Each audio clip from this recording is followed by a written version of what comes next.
नमस्कार। आप सुन रहे हैं द बॉलीवुड रेडियो और मैं हूं आपके साथ आकाश। दोस्तों, आज के इस पॉडकास्ट में बात राजेश खन्ना और विनोद खन्ना की। राजेश खन्ना और विनोद खन्ना दोनों में कुछ समानताएं थीं, लेकिन दोनों के बीच बॉन्डिंग कैसी थी? क्या दोनों के बीच दोस्ती थी या फिर जो एक प्रतिस्पर्धा होती है, एक मुकाबला होता है, थोड़ी जेलसी भी होती है, एक दूसरे से आगे निकलने की होड़ भी होती है? इन सब के बीच राजेश खन्ना और विनोद खन्ना की दोस्ती कहाँ टिकती थी? दोनों में कुछ समानताएं भी थी। मसलन दोनों के परिवार पाकिस्तान से आए थे। राजेश खन्ना भी, उनका परिवार पाकिस्तान से पहले पंजाब और फिर बम्बई आया, और उनके पिता रेलवे में बड़े कॉन्ट्रैक्टर थे। तो वहीं विनोद खन्ना का परिवार भी पाकिस्तान के पेशावर से आया था। उनके फादर टेक्सटाइल, डाई और केमिकल का बिजनेस किया करते थे। विनोद खन्ना 5 भाई बहनों में से एक थे, तो वहीं राजेश खन्ना के भी कई भाई बहन थे, लेकिन उन्हें उनके ताऊ ने गोद ले लिया था। इस लिहाज से राजेश खन्ना अपने माता पिता की इकलौती संतान थे। और आज़ादी के वक्त जो बंटवारा हुआ, उसमें दोनों का परिवार, राजेश खन्ना और विनोद खन्ना दोनों का ही परिवार हिंदुस्तान आया। विनोद खन्ना बचपन में बेहद शर्मीले थे। स्कूलों के दौरान उन्हें टीचर ने ज़बरदस्ती नाटक में उतार दिया और फिर उन्हें अपनी अभिनय की कला पसंद आई। राजेश खन्ना के साथ भी कमोवेश ऐसा ही है। राजेश खन्ना बचपन के दिनों में दोस्तों के साथ छोटे छोटे नाटक किया करते थे। बम्बई की जिस गिरगाम में वो रहा करते थे, वहाँ अपनी छत पर बच्चों के साथ, जो उनकी हमउम्र थे, उनके साथ वो नाटक करते थे। बाद में कॉलेज के दिनों में उन्होंने नाटक ज्वाइन किया, थिएटर ज्वाइन किया, और थिएटर से होते हुए वो फिल्म इंडस्ट्री में दाखिल हुए। तो वहीं विनोद खन्ना बोर्डिंग स्कूल में पढ़ाई के दौरान विनोद खन्ना ने 16वां साल और मुगले आजम फिल्म देखी, और इन फिल्मों का उन पर बहुत गहरा असर हुआ। राजेश खन्ना और विनोद खन्ना में एक बड़ी समानता यह है कि दोनों दिलीप कुमार से बहुत ज़्यादा प्रभावित थे। हालांकि विनोद खन्ना के पिता नहीं चाहते थे कि उनका बेटा फिल्मों में आए, लेकिन विनोद खन्ना की जिद के आगे वो झुके और उन्होंने 2 साल का समय विनोद खन्ना को दिया कि वो इन 2 सालों में मेहनत करके खुद को फिल्म इंडस्ट्री में साबित कर दें, तब तो ठीक है, वरना आकर यही टेक्सटाइल का बिजनेस संभालें। यही सेम कहानी राजेश खन्ना के साथ भी है। राजेश खन्ना के पिता बम्बई में रेलवे के बड़े कॉन्ट्रैक्टर थे, और उनके पिता भी नहीं चाहते थे कि राजेश खन्ना थिएटर करें, फिल्मों में जाएं, फिल्म लाइन में काम करें। लेकिन राजेश खन्ना की जिद थी कि वो करेंगे तो फिल्म में काम ही। और तमाम जिरह के बाद उनके पिताजी ने भी उन्हें वक्त दिया कि तुम्हारे पास 2 साल का वक्त है, और इन 2 सालों में अगर खुद को साबित कर सकते हो तब तो फिल्म इंडस्ट्री में काम करना जो तुम चाहते हो, वरना फिर मैं जो चाहता हूं वो तुम्हें करना पड़ेगा। राजेश खन्ना को विनोद खन्ना बेहद पसंद करते थे।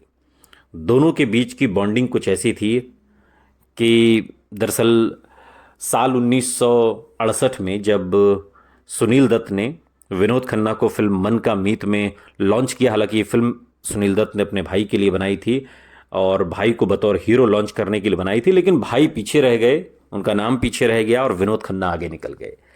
साल 1968 में जब विनोद खन्ना ने हिंदी फिल्म इंडस्ट्री में कदम रखा, उससे पहले ही राजेश खन्ना फिल्मों में आ चुके थे। उनकी कई फिल्में आ चुकी थी, जिनमें एक औरत भी है जो पद्मिनी और प्राण साहब के साथ थी। इसके अलावा बहारों के सपने थी, और आखिरी खत उनकी पहली फिल्म थी। ये तमाम फिल्में आ चुकी थीं, लेकिन राजेश खन्ना को जो असल पहचान थी वो अभी तक नहीं मिली थी, और वो मिली साल 1969 में जब शक्ति सामंता फिल्म आराधना लेकर आए। और इस बीच मन का मीत में विनोद खन्ना ने काम किया, और उसके बाद हीरो के रूप में स्थापित होने से पहले विनोद खन्ना विलेन बने। आन मिलो सजना, पूरब और पश्चिम, सच्चा झूठा जो राजेश खन्ना के साथ थी, इसमें सहायक अभिनेता या फिर खलनायक के रूप में लगातार वो काम करते रहे। और फिर साल 1971 में गुलजार की जो मेरे अपने आई थी, इसमें बतौर हीरो विनोद खन्ना नजर आए। लेकिन ये वो दौर था जिसमें राजेश खन्ना की तूती बोलती थी। ये वो दौर था जो राजेश खन्ना के बिना अधूरा था, साल 1969 से लेकर 1973 तक। और इसी दौर में विनोद खन्ना अपने आप को स्थापित कर रहे थे, और उन्हीं दिनों अमिताभ बच्चन भी फिल्में कर रहे थे जो आनंद में नजर आए थे राजेश खन्ना के साथ। उससे पहले उनके साथ हिंदुस्तानी और कई फिल्में फ्लॉप हुई थी। अमिताभ बच्चन और विनोद खन्ना की जोड़ी को भी दर्शकों ने खूब पसंद किया। हेरा फेरी, खून पसीना, अमर अकबर एंथनी, मुकद्दर का सिकंदर, ये वो तमाम फिल्में हैं जो ब्लॉकबस्टर साबित हुईं। और ये फिल्में सभी राजेश खन्ना का जब करियर एक तरीके से जो सुपर स्टारडम का दौर था 1969 से 73 तक का जो दौर था, उसके बाद की ये फिल्में हैं। और राजेश खन्ना और विनोद खन्ना के संबंधों की जब बात होती है तो विनोद खन्ना राजेश खन्ना को बहुत पसंद करते थे, एक तरीके से उन्हें अपना गुरु भाई मानते थे। लेकिन तमाम इंटरव्यूज़ में जो हमने देखे अपनी रिसर्च के दौरान, उसमें राजेश खन्ना कहीं भी किसी भी इंटरव्यू में विनोद खन्ना का जिक्र करने से बचते हैं। वो उनका जिक्र नहीं करते। हालांकि वो अमिताभ बच्चन का जिक्र करना चाहते हैं लेकिन वो विनोद खन्ना के जिक्र से बचते हैं।